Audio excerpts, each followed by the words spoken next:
পরের ম্যাথে আমাদেরকে বলতেছে হচ্ছে পরীক্ষাগারে নিশাদল এবং কুইক লাইমের বিক্রিয়ায় অ্যামোনিয়া গ্যাস উৎপন্ন হয়। আচ্ছা, তাহলে আমি আগে হচ্ছে রিয়াকশনটা লিখে ফেলি। অ্যামোনিয়াম ক্লোরাইড আর ক্যালসিয়াম অক্সাইড, এদের বিক্রিয়ায় আমার তৈরি হবে হচ্ছে NH3, আমার তৈরি হবে পানি, এবং আমার তৈরি হবে হচ্ছে ক্যালসিয়াম ক্লোরাইড। আচ্ছা, যদি সমতাকরণ করতে যাই, দেখো এখানে ক্লোরিন আছে দুইটা, এখানে ক্লোরিন আছে একটা, তার মানে আমার এখানে 2 দিতে হবে। এখানে 2 দেওয়ার কারণে নাইট্রোজেন 2টা হয়ে গেছে, তার মানে আমার এখানে 2 দিতে হবে। আর বাদ বাকি সমতাকরণ মেবি ঠিকই আছে। ওকে, ঠিক আছে। এখন বলছে যে 25 গ্রাম অ্যামোনিয়াম ক্লোরাইড, অর্থাৎ অ্যামোনিয়াম ক্লোরাইডের পরিমাণ দেওয়া আছে। অ্যামোনিয়াম ক্লোরাইডের পরিমাণ আমার দেওয়া আছে। এই অ্যামোনিয়াম ক্লোরাইডের সাথে অধিক পরিমাণ ক্যালসিয়াম অক্সাইড মিশিয়ে উৎপাদন করলে আমার উৎপন্ন গ্যাসের আয়তন এবং ভর বের করো এসএটিপিতে। কারণ আমার এখানে গ্যাস কোনটা বের হয়েছে? Ammonia gas. এই যে দেখো এখানে বলেই দেওয়া আছে অ্যামোনিয়া গ্যাস প্রস্তুত করতে। আমার এই দুইটার ভিতরে আমার কিসের সূত্র অ্যাপ্লাই করতে হবে? সহগ অনুপাত সূত্র। যদি অ্যাপ্লাই করি তাহলে আমরা লিখতে পারি এইভাবে, mole of ammonium chloride divided by 2 is equal to mole of NH3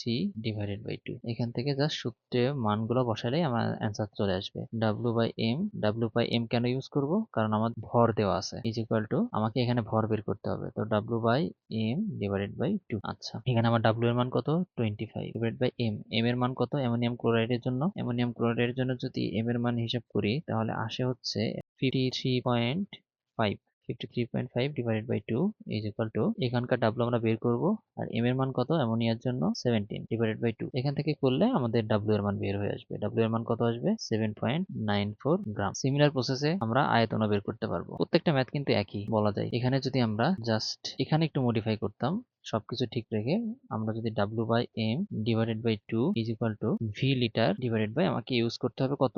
এসএটিপি বলছে, তার মানে আমাদের ইউজ করতে হবে 24.8 ডিভাইডেড বাই 2। এখান থেকে আমরা জাস্ট মান বসাইলেই ভি লিটারের একটা মান পাবো, মানটা হবে হচ্ছে 11.58 লিটার। ওকে, আমরা পরের ম্যাথে যাই। পরের ম্যাথে বলছে যে ফেরাস সালফাইড ও লঘু সালফিউরিক অ্যাসিড, ফেরাস সালফাইড এবং লঘু সালফিউরিক অ্যাসিডের বিক্রিয়ায় দুর্গন্ধযুক্ত, পরিবেশ দূষক ও বিষাক্ত হাইড্রোজেন সালফাইড গ্যাস উৎপন্ন হয়। এখন বলছে 12 গ্রাম Fe2S এর সাথে ফেরাস সালফাইডের সাথে লঘু সালফিউরিক অ্যাসিডের বিক্রিয়ায় উৎপন্ন H2S গ্যাসের আয়তন এবং ভর এসএটিপিতে বের করো। আবার সেম ম্যাথ, জাস্ট বিক্রিয়া পারলেই আমাদের কিন্তু অ্যান্সারটা হয়ে যাবে। আমি তোমাদেরকে বিক্রিয়াটা লিখে দিচ্ছি, তোমরা এটা নিজে নিজে সলভ করবা, দেখো তো পারো কিনা। আমাদের বিক্রিয়াটা হচ্ছে Fe2S আর কার কার ভিতরে? সালফিউরিক অ্যাসিডের ভিতরে। আচ্ছা, Fe2S এবং সালফিউরিক অ্যাসিডের যদি বিক্রিয়া হয় তাহলে আমার এখান থেকে তৈরি হবে ফেরাস সালফেট আর হচ্ছে H2S। ঠিক আছে, এই Fe2S এর মান বলে দেওয়া আছে 12 গ্রাম, এটার মান তুমি জানো। এখান থেকে H2S এর কিসের কিসের মান বের করতে হবে?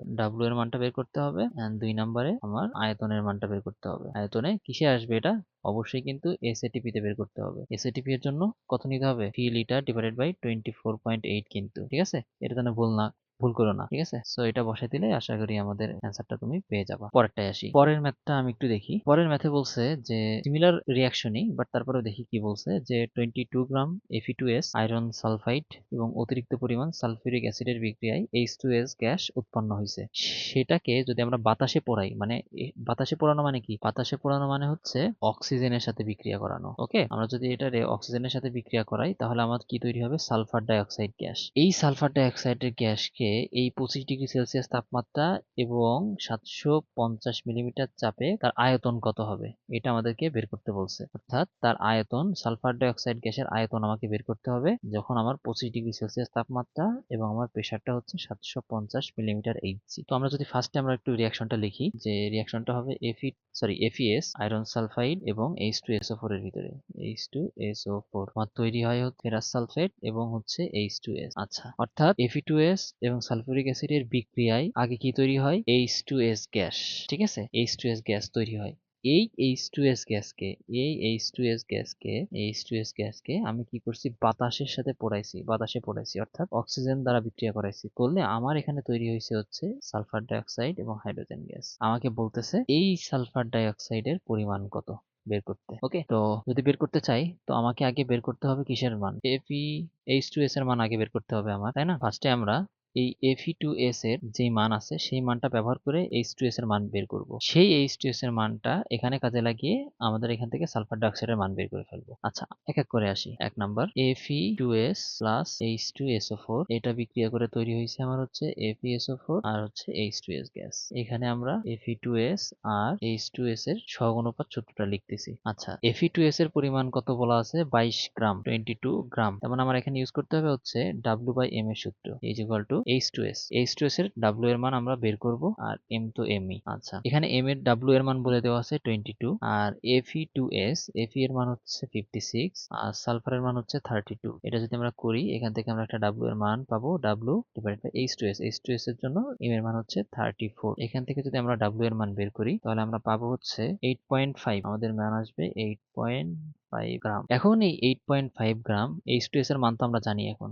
এই H2S এর পরিমাণ আমরা জানি। এখন এই H2S এর পরিমাণ দিয়ে আমরা এই সালফার ডাইঅক্সাইডের পরিমাণ বের করে ফেলবো। যদি করি, আমাদেরকে এখন সূত্র অ্যাপ্লাই করতে হবে হচ্ছে 2 নাম্বার বিক্রিয়ার জন্য। এটা হচ্ছে আমাদের 2 নাম্বার বিক্রিয়া, আর এটা হচ্ছে আমাদের 1 নাম্বার বিক্রিয়া ছিল। তো ইকুয়েশন 2 এর জন্য যদি আমরা এখন সূত্রটা ইউজ করি, তাহলে আমাদের দ্বারাই সূত্রটা হচ্ছে এরকম, mole of H2S is equal to mole of sulphur dioxide. তাহলে H2S এর W by M is equal to sulphur ডাইঅক্সাইডের কিসের মান বের করতে হবে ভাইয়া? আয়তন বের করতে হবে, কিন্তু আয়তন বের করতে হবে। সেই আয়তন বের করার জন্য আমার টেম্পারেচারের মান বলে দেওয়া আছে এবং প্রেসারের মান বলে দেওয়া আছে। তার মানে আমাদেরকে এখানে ইউজ করতে হবে হচ্ছে পিভি ডিভাইডেড বাই আরটি, এই সূত্র। সো আমাদের এখানে ডাব্লিউ এর মান কত?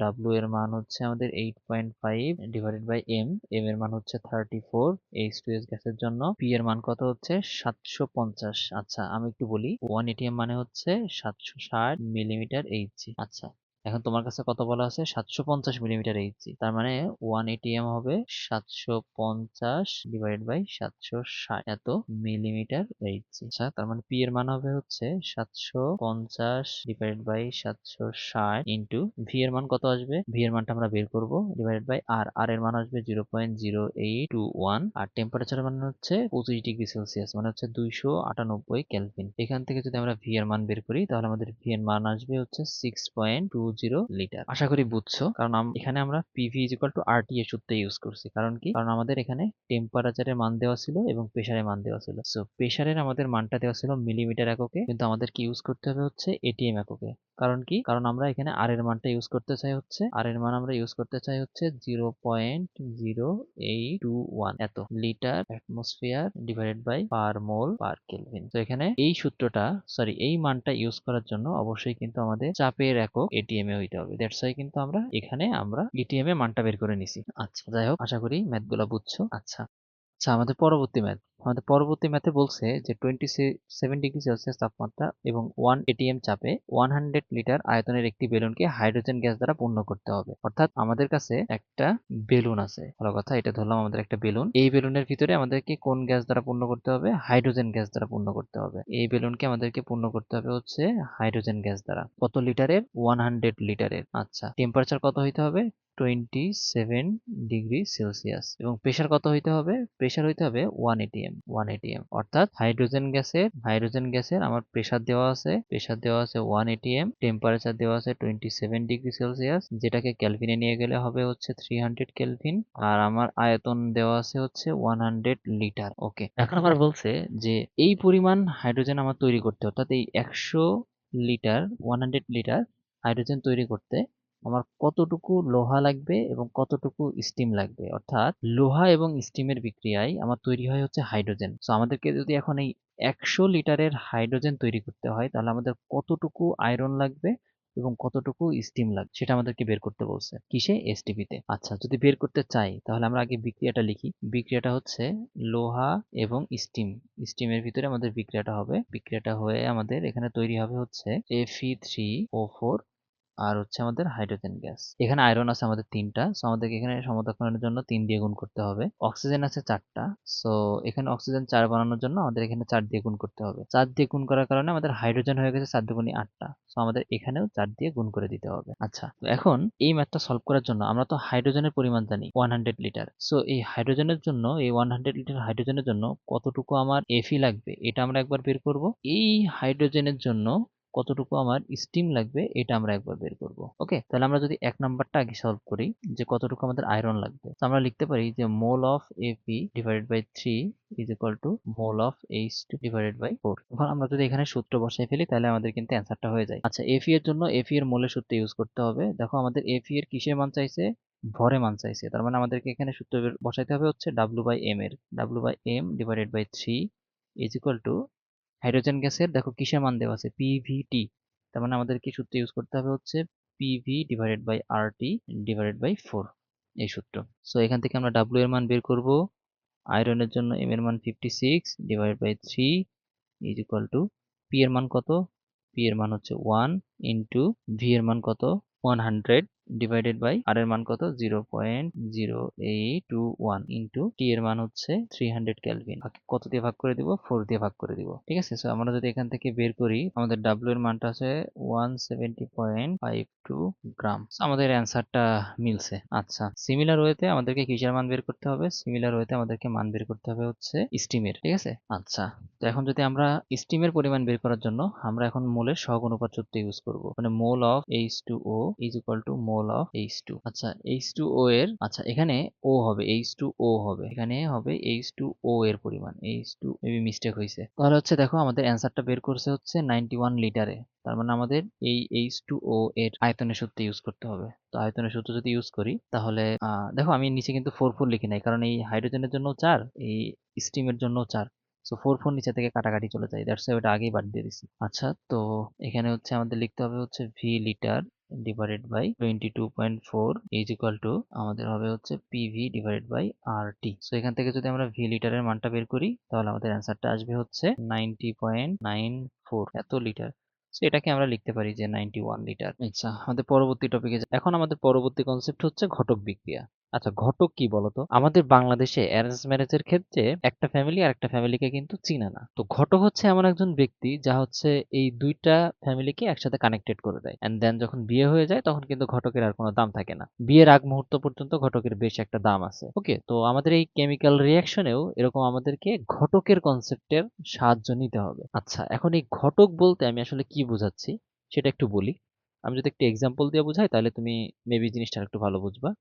মনে করো আমাদের কাছে একটা রিয়াকশন আছে এ প্লাস বি, এরা বিক্রিয়া করে আমার কাছে তৈরি করছে হচ্ছে সি। পরবর্তীতে এই সি আবার ডি এর সাথে রিয়াকশন করে আমার মনে করো তৈরি করছে ই। এটা হচ্ছে আমাদের একটা নর্মাল রিয়াকশন। এখন এই রিয়াকশনে ধরো তোমার কাছে এ এর অ্যামাউন্ট দেওয়া আছে, তোমার কাছে এই ডি এর অ্যামাউন্ট জানতে চাইছে। ওকে, এ এর অ্যামাউন্ট দেওয়া আছে এবং ডি এর অ্যামাউন্ট তোমার কাছে জানতে চাইছে। তো তুমি এতক্ষণ ধরে কি করছিলা বলো তো?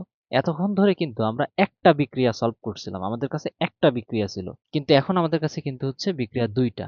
আমাদের কাছে যখন একটা বিক্রিয়া ছিল তখন আমরা কি করতাম? ধরো আমাদের কাছে একটা বিক্রিয়া যখন ছিল, এই ধরনের বিক্রিয়া আমরা সলভ করতেছিলাম এতক্ষণ ধরে, যে ক্যালসিয়াম কার্বনেট যদি থাকে তাকে আমি তাপ দিয়ে আমি বানাইছি ক্যালসিয়াম অক্সাইড আর কার্বন ডাই অক্সাইড, যেখানে এই ক্যালসিয়াম কার্বনেটের পরিমাণ ধরো আমাকে দেওয়া আছে, আমাদেরকে কার্বন ডাই অক্সাইডের পরিমাণ বের করতে বলছে। বিক্রিয়া যখন একটা ছিল তখন তুমি কি করতা? এই ক্যালসিয়াম কার্বনেটের মোল সংখ্যা ডিভাইডেড বাই এর সহগ সমান সমান এই কার্বন ডাই অক্সাইডের মোল সংখ্যা ডিভাইডেড বাই এর সহগ করে দিলে আমরা অ্যান্সার পেয়ে যাইতাম। কিন্তু এখানে কিন্তু আমাদের বিক্রিয়া দুইটা। এক্ষেত্রে আমরা কিভাবে করব দেখো, এই ধরনের রিয়াকশন গুলা বা এই ধরনের ম্যাথ প্রবলেম গুলা সলভ করতে গেলে আমাদেরকে দেখতে হবে এই দুইটা বিক্রিয়ার ভিতরে কমন কি আছে। বুঝছো? দেখো তো আমাদের এই দুইটা বিক্রিয়ার ভিতরে কমন হচ্ছে সি না? সি কিন্তু এই দুইটা বিক্রিয়ার ভিতরে হচ্ছে কমন, অর্থাৎ এই সিটা হচ্ছে আমাদের এখানে ঘটকের ভূমিকা পালন করতেছে। কিভাবে? দেখো, সে হচ্ছে দুইটা বিক্রিয়াতেই কমন, সে এই দুইটা বিক্রিয়াকেই একসাথে লিঙ্ক আপ করে দিচ্ছে। কিভাবে দিচ্ছে তুমি দেখো, ধরো আমি যদি প্রথম বিক্রিয়া, এটা হচ্ছে ধরলাম আমাদের 1 নম্বর বিক্রিয়া আর এটা হচ্ছে আমাদের 2 নম্বর বিক্রিয়া। তো আমি যদি প্রথম বিক্রিয়ার ক্ষেত্রে সহগ অনুপাত সূত্র লিখতে চাই তাহলে আমরা কিভাবে লিখতাম বলতো? ধরো আমি এ আর সি এর ভিতরে লিখবো মোল সংখ্যা of A divided by 1 is equal to আমরা লিখছিলাম মোল সংখ্যা অফ সি ডিভাইডেড বাই 1। তো 1 দেওয়া যে কথা, 1 না দেওয়া একই কথা। এখন আমি যদি এখন 2 নাম্বার বিক্রিয়ার ক্ষেত্রে সহগ অনুপাত সূত্রটা ইউজ করি তাহলে দেখো তো, সি আর ডি এর ভিতরে যদি সহগ অনুপাত সূত্র ইউজ করি তাহলে আমি এটা এভাবে লিখতে পারি না, যে মোল সংখ্যা of C is equal to mole সংখ্যা অফ ডি, মোল সংখ্যা অফ ডি। তাহলে তুমি দেখো তো, মোল সংখ্যা of A is equal to mole সংখ্যা অফ সি, আবার এখানে মোল সংখ্যা of C is equal to mole সংখ্যা অফ ডি। তার মানে কি আমি এই দুইটা সমীকরণ থেকে আমি কি এভাবে লিখতে পারি না, যে মোল সংখ্যা of A is equal to mole সংখ্যা of C is equal to mole সংখ্যা অফ ডি। দেন এই মাঝখান থেকে এই সিটা বাদ। কারণ কি? এই মোল সংখ্যা অফ সি হচ্ছে আমার এই দুইটা বিক্রিয়াকে কানেক্টেড করে দিছে।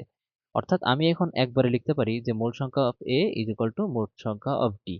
দেন এ এর পরিমাণ তো আমার দেওয়া আছে, সেখান থেকে আমরা ডি এর পরিমাণটা বের করে ফেলবো। কিছু কথা একটু বলে রাখি, ঘটক হওয়ার কিছু শর্ত আছে। ওকে, শর্তগুলা কি একটু বলি। এখন এই ঘটক হওয়ার আসলে বেশ কিছু শর্ত আছে। হ্যাঁ, শর্তগুলো একটু বলি। শর্তগুলো আমাদেরকে একটু মেনটেন করা লাগে। শর্তগুলো হচ্ছে যে ঘটক আমি তাদেরকেই বলবো যারা হচ্ছে দুইটা রিয়াকশনে কমন থাকবে, দুইটা রিয়াকশনের ভিতরেই কমন যেই প্রোডাক্টটা থাকবে, ঠিক আছে, সেটা হচ্ছে আমরা ঘটক হিসাবে কাউন্ট করব। অর্থাৎ ঘটক হচ্ছে সেই যে হচ্ছে দুইটা রিয়াকশনের ভিতরে কমন থাকবে। যেমন এখানে এই রিয়াকশনে সি কমন ছিল, এই রিয়াকশনেও সি কমন ছিল, অর্থাৎ দুইটা রিয়াকশনের ভিতরে এখানে আমাদের সিটা হচ্ছে কমন। এদেরকে আমরা হচ্ছে ঘটক বলবো। আচ্ছা, এটা গেল হচ্ছে আমাদের 1 নম্বর শর্ত। আচ্ছা, 2 নম্বর শর্ত হচ্ছে ঘটক হইতে গেলে আরো একটা জিনিস হইতে হবে। সেটা হচ্ছে দেখো, প্রথম বিক্রিয়ার ক্ষেত্রে সিটা কি ছিল, এটা হচ্ছে এই বিক্রিয়ার প্রোডাক্ট। আর দ্বিতীয় বিক্রিয়ার ক্ষেত্রে সিটা হচ্ছিল এই বিক্রিয়ার রিয়াক্ট্যান্ট। অর্থাৎ ঘটক হওয়ার ক্ষেত্রে এই শর্তটা অবশ্যই অবশ্যই মেনটেন করতে হবে যে ঘটক হচ্ছে একটা বিক্রিয়ার প্রোডাক্ট হবে, প্রোডাক্ট, এন্ড অন্য বিক্রিয়ার সেটা রিয়াক্ট্যান্ট হইতে হবে, অন্য বিক্রিয়ার রিয়াক্ট্যান্ট হইতে হবে। রিয়াক্ট্যান্ট মানে হচ্ছে বিক্রিয়ক। ওকে, অর্থাৎ ঘটক তাদেরকেই বলবো যারা কোনো একটা বিক্রিয়ার প্রোডাক্ট এবং আরেকটা বিক্রিয়ার রিয়াক্ট্যান্ট। এটা উল্টা বলতে পারতাম যে কোনো একটা বিক্রিয়ার রিয়াক্ট্যান্ট আর একটা বিক্রিয়ার প্রোডাক্ট, এভাবে বলতে পারতাম। আচ্ছা, 3 নম্বর একটা শর্ত হচ্ছে যে ঘটকের সহগ, ঠিক আছে, ঘটকের সহগ দুইটা বিক্রিয়াতে অলওয়েজ 1 রাখতে হবে। সহগ অলওয়েজ কত রাখতে হবে? 1 রাখতে হবে। যেমন দেখো, এখানে আমাদের সি এর সহগ কত ছিল? 1। আবার এই বিক্রিয়াতেও আমাদের সি এর সহগ কত ছিল? 1। আচ্ছা, এই সহগ 1 না রাখলেও কোনো সমস্যা নাই, বাট তুমি যদি সহগ 1 না রাখো তাহলে তুমি ম্যাথ করতে গেলে একটু কমপ্লেক্সিটি অ্যারাইজ করবা। এই হচ্ছে কাহিনী। বাট সহগ যদি আমরা 1 করে নিই, ঠিক আছে, সহগ যদি 1 নাও থাকে তো আমরা কিছু একটা গুণ বা ভাগ করে আমরা 1 করে নিব, তাহলে আমাদের ম্যাথ করতে সুবিধা হবে। ওকে, তাহলে ঘটকের শর্ত আমরা কয়টা পেলাম? 3টা। ঘটক কাদেরকে বলবো? যেটা হচ্ছে দুইটা রিয়াকশনে কমন থাকবে, সেটাকে আমরা বলবো ঘটক। ওকে, 2 নাম্বার কি? একটা বিক্রিয়ার যদি প্রোডাক্ট হয় ঘটক, তাহলে অন্য আরেকটা বিক্রিয়া সে রিয়াক্ট্যান্ট হবে। অথবা এর উল্টো ঘটনাও ঘটতে পারতো, যে কোনো একটা বিক্রিয়া সে যদি রিয়াক্ট্যান্ট হয় তাহলে আরেকটা বিক্রিয়া সে হবে প্রোডাক্ট। আর 3 নম্বর জিনিস হচ্ছে ঘটকের সহগ অলওয়েজ 1 রাখতে হবে। 1 যদি না থাকে তো আমরা 1 করে নিব, যাতে করে আমাদের ম্যাথ করতে সুবিধা হয়। ওকে, আশা করি বুঝছো। এখন আমরা একটা ম্যাথ দেখি, ম্যাথ দেখলে জিনিসটা আরো বেশি ক্লিয়ার হবে। কি আমাদের ম্যাথটা এখানে বলতেছে যে চুনা পাথরের নমুনায় 60% ক্যালসিয়াম কার্বনেট আছে। অর্থাৎ আমার যদি এখানে 100 গ্রাম চুনা পাথর থাকে, 100 গ্রাম চুনা পাথর থাকে, তাহলে সেখানে আমার ক্যালসিয়াম কার্বনেট আছে কতটুকু? ক্যালসিয়াম কার্বনেট আছে হচ্ছে 60 গ্রাম। এটা আমার বলে দেওয়া আছে। আচ্ছা, ভালো কথা। এখন বলতেছে 1 লিটার এবং মোলার। মোলার মানে এখানে 1 মোলারই বোঝাচ্ছে। মানে 1 লেখা যে কথা, 1 না লেখা একই কথা। 1 লিটার 1 মোলার কস্টিক সোডা দ্রবণের সোডিয়াম হাইড্রোক্সাইড সম্পূর্ণরূপে কিসে পরিণত করতে হবে? ক্যালসিয়াম কার্বনেটে পরিণত করতে হবে। এই সোডিয়াম হাইড্রোক্সাইডকে সোডিয়াম কার্বনেটে পরিণত করতে আমার কি দরকার? কার্বন ডাইঅক্সাইড প্রয়োজন।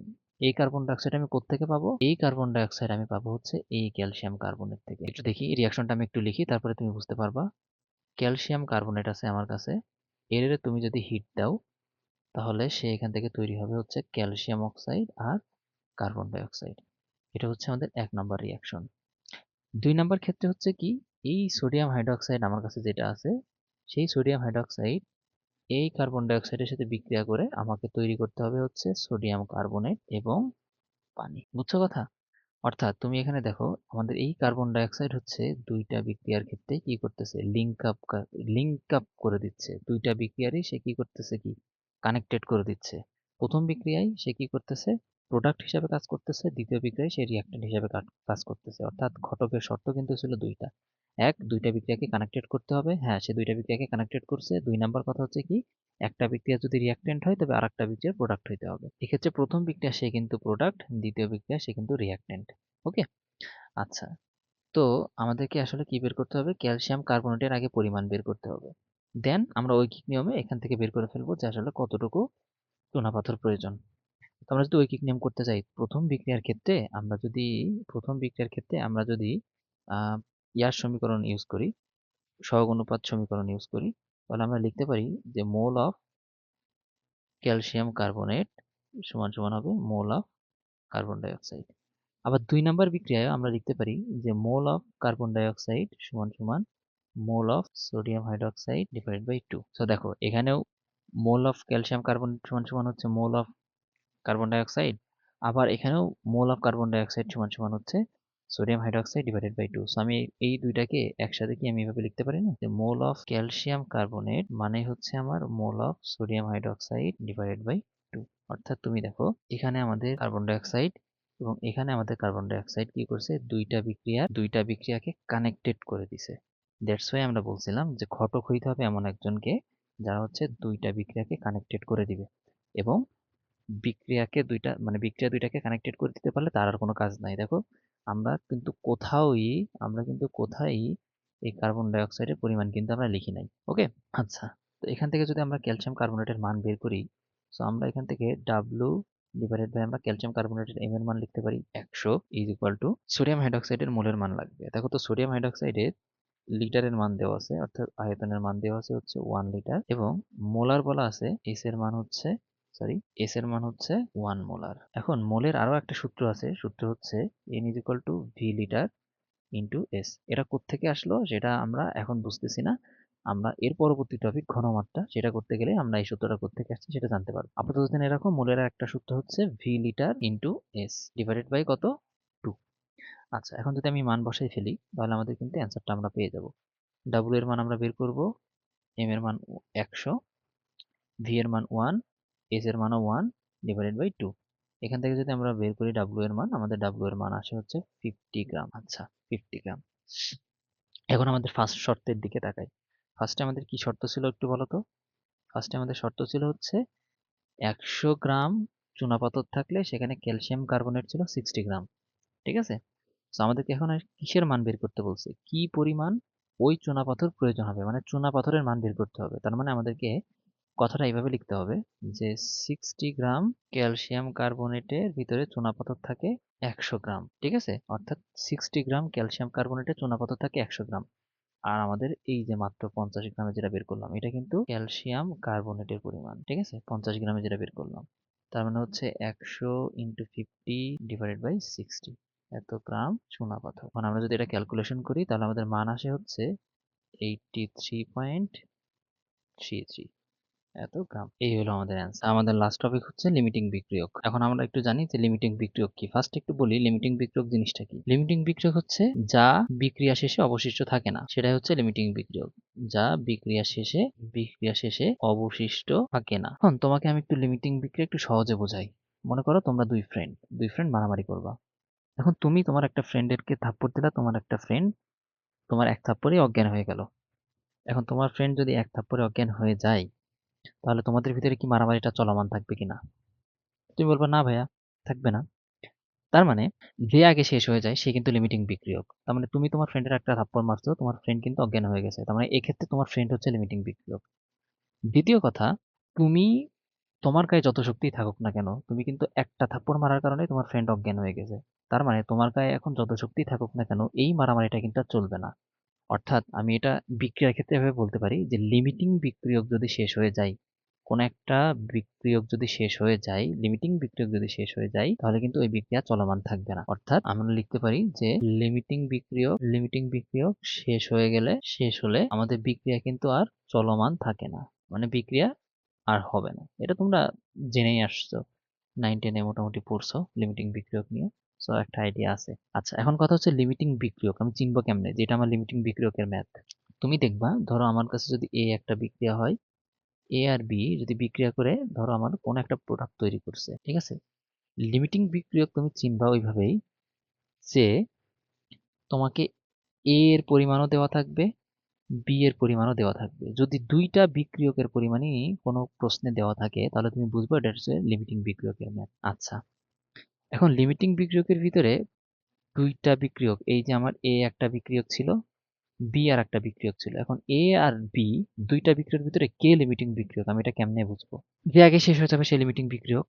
ওকে, এটা তো আমরা জানি। সো আমরা এই হিসাবটা মিলাবো এইভাবে, আমরা এ এর মোল সংখ্যা বের করব, বি এর মোল সংখ্যা বের করব। দুইটা মোল সংখ্যার ভিতরে যার মোল সংখ্যা ছোট হবে, মনে করলাম যে এ এর মোল সংখ্যা ছোট, যদি এ এর মোল সংখ্যা ছোট হয় তাহলে হচ্ছে এ হচ্ছে লিমিটিং বিক্রিয়ক। ওকে, তাহলে হচ্ছে এ হবে আমাদের লিমিটিং বিক্রিয়ক। আচ্ছা, এখন আমরা একটা ম্যাথ করলে আমাদের এই জিনিসটা ক্লিয়ার হয়ে যাবে। আমাদের কাছে বলা আছে যে 2.02 গ্রাম ক্যালসিয়াম, আমাদের কাছে আছে ক্যালসিয়াম প্লাস 2.02 গ্রাম হাইড্রোজেন, মানে ক্যালসিয়াম এবং হাইড্রোজেন এই গ্যাসের মিশ্রণকে উত্তপ্ত করলে কি তৈরি হয়? ক্যালসিয়াম হাইড্রাইড তৈরি হয়। এখানে আমার তৈরি হয় হচ্ছে ক্যালসিয়াম হাইড্রাইড। ঠিক আছে, এখানে ক্যালসিয়ামের মান কত ছিল? 2.02 গ্রাম। হাইড্রোজেনের মান কত ছিল? 2.02 গ্রাম। তুমি দেখো দুইটা বিক্রিয়কের মানই দেওয়া, তার মানে এটা লিমিটিং বিক্রিয়কের মান। এখন কথা হচ্ছে কে লিমিটিং বিক্রিয়ক, আমি কেমনে বুঝবো? আমি দুইটারই মোল সংখ্যা বের করবো। তাহলে মোল অফ ক্যালসিয়াম আমি বের করবো হচ্ছে W/M দিয়ে। আচ্ছা, W কত? 2.02 ডিভাইড বাই M কত? 40। এটা যদি আমি বের করি, আমাদের অ্যান্সার আসবে হচ্ছে 0.0505 এত মোল। আর যদি আমরা হাইড্রোজেনের ক্ষেত্রে হাইড্রোজেনের মোল বের করতাম, তাহলে আমাদের অ্যান্সারটা আসতে হচ্ছে W এর মান হচ্ছে 2.02 আর H2 এর মান হচ্ছে 2। সো 2.02 ডিভাইডেড বাই 2, আমাদের অ্যান্সার আসছে হচ্ছে 1.01। এখন তুমি বলো কোনটা ছোট? অবশ্যই মোল অফ ক্যালসিয়াম এটা ছোট এবং আমাদের মোল অফ হাইড্রোজেন এটা হচ্ছে বড়। তো যেহেতু ক্যালসিয়াম ছোট, তার মানে হচ্ছে আমাদের ক্যালসিয়াম আমাদের লিমিটিং বিক্রিয়ক। আমাকে এই বিক্রিয়াটা করতে হবে ক্যালসিয়ামকে ধরে। ক্যালসিয়াম যতক্ষণ বিক্রিয়া করবে এই বিক্রিয়া ততক্ষণ চলবে, ক্যালসিয়াম শেষ হয়ে গেলে এই বিক্রিয়া শেষ। আচ্ছা, তারা এখন আমি এই ক্যালসিয়ামের সাথে ক্যালসিয়াম হাইড্রাইডের সহগ অনুপাতের সূত্র অ্যাপ্লাই করব। যদি করি তাহলে mole of calcium is equal to mole of calcium hydride. Mole of calcium কত আমরা এই মাত্র বের করছি, 0.0505 ইজ ইকুয়াল টু, আমাদের বলছে কত গ্রাম ক্যালসিয়াম হাইড্রাইড উৎপন্ন হবে। তো আমরা এখানে বের করবো W/M। আচ্ছা, তো এখান থেকে W এর মান কত আসবে? 0.0505 ইন্টু M। ক্যালসিয়াম হাইড্রাইডের জন্য মান আসবে হচ্ছে ক্যালসিয়ামের 40 আর হাইড্রোজেনের 2, তার মানে হচ্ছে 42। দেখি আমাদের W কত আসে। আমাদের মান আসে হচ্ছে, এটা করলে আমাদের মান আসে হচ্ছে 2.1218 এত গ্রাম। ওকে, এটা হচ্ছে আমাদের অ্যান্সার। আচ্ছা, আমরা পরবর্তী আরেকটা ম্যাথ করি। আচ্ছা, আমাদের পরবর্তী ম্যাথে বলতেছে যে মিথেন এবং অক্সিজেন মিশ্রণের দহনে কার্বন ডাই অক্সাইড ও পানি বাষ্প তৈরি হয়। তার মানে হচ্ছে আমাদের এখানে বিক্রিয়া করেছে হচ্ছে মিথেন আর অক্সিজেন। এদের দহনে আমার কি তৈরি হচ্ছে? আমার তৈরি হচ্ছে কার্বন ডাই অক্সাইড এবং পানি। ভালো কথা। আমি যদি সমতাকরণ করি তাহলে হচ্ছে আমাদের এখানে কার্বন একটা, এখানেও কার্বন একটা, হাইড্রোজেন 4টা। সো আমাদের এখানে হাইড্রোজেন আছে 2টা, সো এখানে 2 দিয়ে গুণ করে দিলাম। সো আমাদের অক্সিজেন হয়ে গেল এই পাশে হচ্ছে 2 আর 2 4টা, সো আমাদের এখানে 2 দিয়ে গুণ করে ফেলতে হবে। আচ্ছা, এই হচ্ছে আমাদের বিক্রিয়ার সমতাকরণ গেল। দেখো আমাদের বলে দেওয়া আছে হচ্ছে 2 গ্রাম মিথেন আছে এবং আমাদের বলে দেওয়া আছে হচ্ছে 4 গ্রাম অক্সিজেন আছে। তুমি দেখো আমাদের দুইটা বিক্রিয়কের পরিমাণই দেওয়া আছে, তার মানে হচ্ছে এটা আমাদের লিমিটিং বিক্রিয়কের ম্যাথ। সো এই ম্যাথ আমাদের সলভ করার জন্য আমাদেরকে আগে খুঁজে বের করতে হবে কি লিমিটিং বিক্রিয়ক। তো যদি আমরা বের করি তাহলে আমরা যদি মোল অফ মিথেনের পরিমাণটা বের করতে চাই, তো দেখি কত আসে। W/M। W এর মান হচ্ছে 2, মিথেনের মান হচ্ছে 16, তার মানে আসে 1/8। 1/8 এত মোল। 1/8 মানে হচ্ছে 0.125 এত মোল। আচ্ছা, এবার আমি বের করব মোল অফ O2 ডিভাইডেড বাই 2 এর মান, W/M ডিভাইডেড বাই 2। আচ্ছা, মোল অফ O2, মোল W এর মান হচ্ছে আমার 4 ডিভাইডেড বাই 32 ডিভাইডেড বাই 2। এটা যদি আমরা করি তাহলে আমাদের অ্যান্সার আসে 1/16। 1/16 মানে হচ্ছে 0.065 এত মোল। এখন আমরা এই দুইটা জায়গা থেকে দেখতে পাচ্ছি যে আমাদের এই অক্সিজেনের পরিমাণটা হচ্ছে ছোট, অক্সিজেনের মোল সংখ্যা ছোট। তার মানে এখানে আমাদের এই অক্সিজেন হচ্ছে আমাদের লিমিটিং বিক্রিয়ক। এটা হচ্ছে আমাদের লিমিটিং বিক্রিয়ক। আচ্ছা, তার মানে অক্সিজেন শেষ হয়ে গেলে আমাদের এই বিক্রিয়া শেষ। তো আমাদেরকে এই অক্সিজেন ধরে আমাদের বিক্রিয়াটা করতে হবে। এখন অক্সিজেন এবং আমাদের এই কার্বন ডাই অক্সাইডের ভিতরে পরিমাণ বের করতে হবে। তো অক্সিজেন এবং এই কার্বন ডাই অক্সাইডের ভিতরে আমাদের সহগ অনুপাত সূত্রটা ইউজ করতে হবে। আমাদের বলছে যে কার্বন ডাই অক্সাইডের ভর বের করতে এবং এসিটিপিতে আয়তন বের করতে। তো আমি আগে কার্বন ডাই অক্সাইডের মোল বের করে নিব। আমি যদি কার্বন ডাই অক্সাইডের মোল বের করতে পারি তাহলে আমি সেখান থেকে ভর এবং আয়তনে অবশ্যই কনভার্ট করে নিতে পারবো। তো আমি যদি এর ভিতরে সূত্রটা লিখি, mole of O2 divided by 2 is equal to mole of carbon dioxide. আচ্ছা, the mole of carbon dioxide এর মানে হচ্ছে মোল অফ O2 ডিভাইডেড বাই 2, তাই না?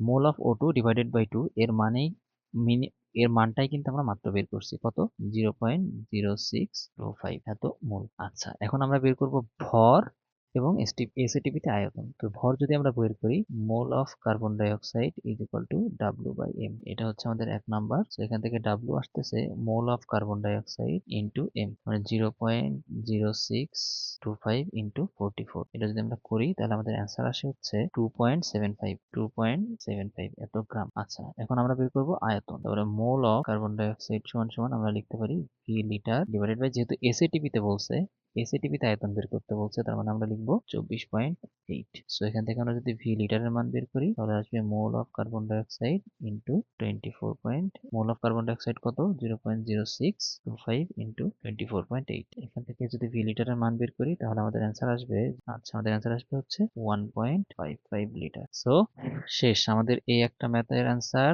আমাদের ম্যাথের আর একটা অ্যান্সার হচ্ছে এইটা। আচ্ছা, আশা করি বুঝছো। অ্যান্ড আমাদের লাস্ট ম্যাথ, এই ম্যাথটা আমি আর করাচ্ছি না, এই ম্যাথটা তোমাদের আমি এইচডব্লিউ দিচ্ছি। তোমরা এতক্ষণ ধরে যা করলা সেই কনসেপ্ট অনুসারে এই ম্যাথটা তোমরা নিজেরা সলভ করবা। আমাদের অ্যান্সার কত আসবে? আমাদের অ্যান্সার আসবে হচ্ছে 7.482 লিটার। এটা হবে আমাদের অ্যান্সার। ঠিক আছে, এটা তোমরা নিজেরা করবা, নিজেরা করে দেখবা যে যা এতক্ষণ শিখলা সেই শিক্ষা দিয়ে তুমি নিজে কিছু সলভ করতে পারতেছো কিনা। এতক্ষণ তো আমি স্পুন ফিডিং করাই দিলাম বলা যায়, সব ম্যাথই করাই দিছি। এখন তুমি যদি হাজারি নাগের বইগুলো তুমি দেখবা কিছু অধিকাংশ ম্যাথ যা আছে 90% ম্যাথ তুমি সবই পারো, কারণ এই ভিডিওতে সব কভার হয়ে গেছে অলরেডি। তো যাই হোক, এই ম্যাথটা তুমি একা একা সলভ করবা, দেখবা পারো কিনা। এবং হাজারি নাগের বই থেকেও মানে হাজারি নাগের বইয়ের কথা এই কারণে বলতেছি, বাংলাদেশে বেশিরভাগ জায়গায় হাজারি নাগের বই ফলো করে। তোমার এলাকায় যে বই ফলো করে তুমি সেই বই থেকে ম্যাথ সলভ করো, কোনো সমস্যা নাই। এখন আশা করি যেই বই তোমার হাতে দেওয়া হোক না কেন তুমি সেই বইয়ের 90% ম্যাথ পারবা, যদি এতক্ষণ আমরা যে আলোচনা করছি সেই আলোচনা যদি তুমি বুঝে থাকো। ঠিক আছে, আচ্ছা এই ছিল আমাদের আজকের মেইনলি মোটামুটি আলোচনা। মোটামুটি আমরা বেশ 12-13টা ম্যাথ করছি। তো এই হচ্ছে আমাদের মেইনলি আলোচনা আজকে। আমরা পরবর্তী লেকচারে ঘনমাত্রা নিয়ে কথা বলবো। সেই পর্যন্ত সবাই সুস্থ থাকো, ভালো থাকো, নিয়মিত পড়াশোনা করো, নিজের শরীরের যত্ন নিও এবং আমার জন্য দোয়া করো। আল্লাহ হাফেজ। আসসালামু আলাইকুম।